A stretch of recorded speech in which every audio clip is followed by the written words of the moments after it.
Welcome to the Genius Factory. Enjoy the video. You start by confirming power and coverage so the install doesn't fail later. First, verify your truck has a switch 12V source or plan for a 110V inverter. This matters because routers draw constant power. Next, choose hardware. A phone hotspot is fast to start, a dedicated mobile router offers multiple devices and antennas, and a modem with external antenna improves signal.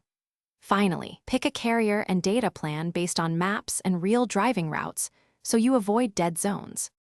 Now you mount and connect gear to get reliable speeds. Once the antenna is placed high, roof, or cab top bracket, route coax with grommets and seal any roof penetrations to prevent leaks. Make sure connectors are tight and use waterproof cable runs. Bad connections kill throughput. Then configure the router. Set APN for your SIM, lock to the best carrier band if roaming causes drops, and enable Co-S to prioritize navigation or video so critical apps stay smooth while others back off. Finish by validating real-world performance and preparing for problems. You should drive representative routes and run speed tests plus continuous ping to log coverage. This reveals intermittent drops. Add redundancy. A secondary SIM or a small battery-powered hotspot gives immediate failover when a network fails.